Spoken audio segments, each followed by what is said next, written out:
사사기. 기억해봅시다. 여호수아는 이스라엘 지파들을 약속의 땅으로 인도한 후 율법의 명령에 순종함으로 하나님과의 언약에 신실할 것을 요구했습니다. 그러면 열방의 하나님이 어떤 분이신지 보여줄 수 있기 때문이죠. 그러나 사사기는 여호수아 사후 완전히 실패한 이스라엘에 대한 이야기입니다. 이 책의 이름은 당시 이스라엘의 지도자의 유형에서 유래합니다.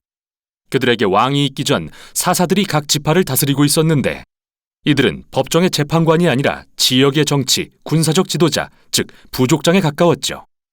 그리고 경고합니다만 사사기는 매우 충격적이고 폭력적인 책입니다. 이스라엘의 도덕적 타락과 나쁜 리더십, 그리고 이들이 어떻게 가나안 족속과 다를 바 없게 되었는지 알려주죠. 하지만 이 슬픈 이야기는 미래에 희망을 주려는 것이기도 한데요. 책의 구성에서 이를 엿볼 수 있습니다. 긴 서두에서는 이스라엘이 실패한 이유가 남은 가나안 족속을 다 내쫓지 않았기 때문임을 소개합니다. 그리고 긴 본문 부분에서는 점점 타락해가는 이스라엘 사사들을 기록합니다. 시간이 흐르면서 이들이 어떻게 매우 좋음에서 좋음, 나쁨, 그리고 아주 나빠지는지 보여줍니다.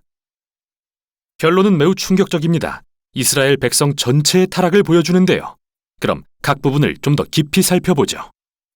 도입부는 약속의 땅에서 영토를 부여받은 이스라엘 지파들에 대한 기록입니다.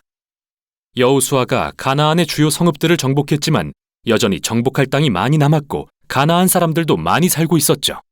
1장에는 이스라엘이 약속의 땅에서 쫓아내지 못한 가나안 족속과 성읍이 길게 나열되는데요. 기억하십시오. 가나안 족속을 쫓아낸 것은 도덕적 타락과 우상에게 자녀를 제물로 바치던 관습을 피하기 위해서였습니다.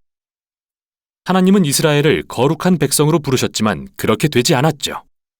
2장은 이스라엘이 가나안 족속과 이웃해 살며 그들의 문화, 종교적 관습을 그대로 수용해버리는 실상을 기술합니다. 여기서 잠시 이야기가 멈추고 2장의 대부분에서 저자는 앞으로 일어날 모든 사건에 대한 개요를 보여줍니다. 이스라엘 역사에서 이 시기는 하향 곡선을 그리며 더 나빠지기를 반복하죠. 이스라엘은 가나안 족속처럼 되어 하나님을 거역하고 죄를 범하고 하나님은 그들이 가나안 족속에게 정복과 압제를 당하도록 내버려 두십니다. 결국 이스라엘이 자신들의 잘못을 깨닫고 회개하면 하나님은 이스라엘을 구원할 사사를 세워 적을 물리치고 평화의 시대가 오게 해주십니다.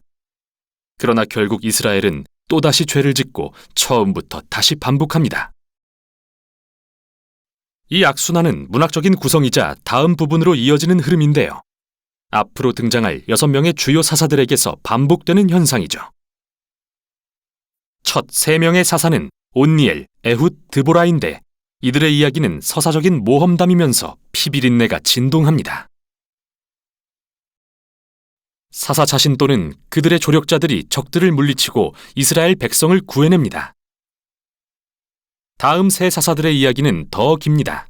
이들의 성격적 결함에 초점을 맞추며 그 정도가 점점 심해지는 걸 보여주죠. 기드온은 시작이 꽤 좋았습니다.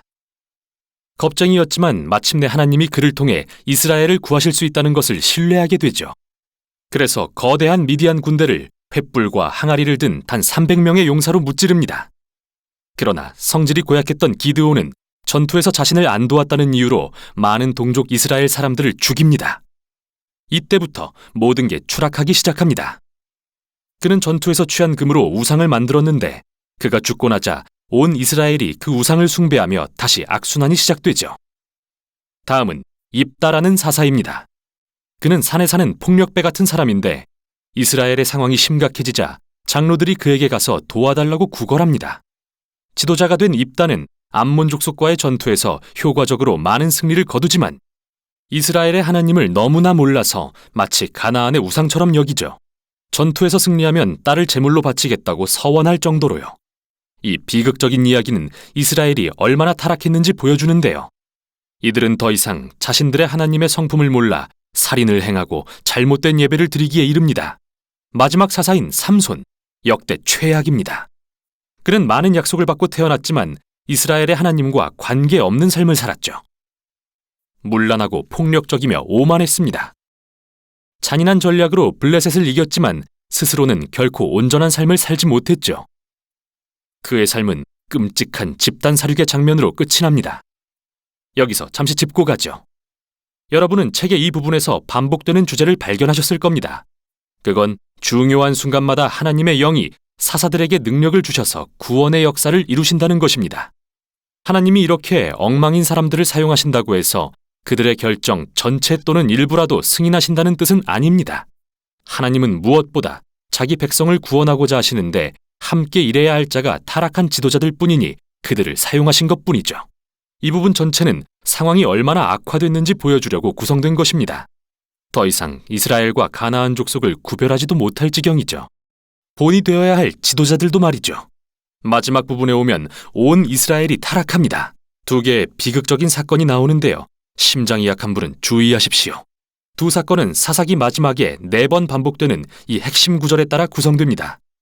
그때 이스라엘에 왕이 없으므로 사람이 각기 자기의 소견에 옳은 대로 행하였더라.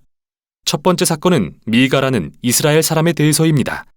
그는 개인 소유의 우상신전을 세웠는데 단지파가 보낸 사설부대가 신전을 약탈하고 그의 모든 소유를 훔칩니다. 그리고 평화로운 도시인 라이스를 불태워 모든 거주민을 살해하죠. 정말 끔찍한 이야기입니다. 이스라엘이 하나님을 망각하자 힘이 곧 정의가 되고 마는데요.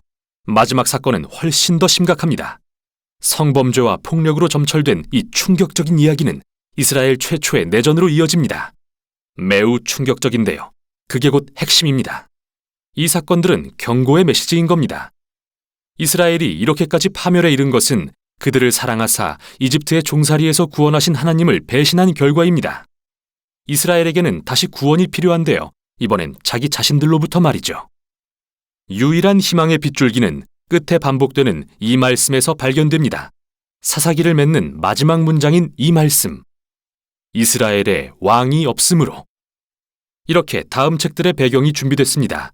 앞으로 룻기에는 다윗 왕 가족의 족보, 사무엘상에는 이스라엘 왕권의 기원이 기록됩니다. 그러나 사사기는 비극으로서 그 가치가 있습니다.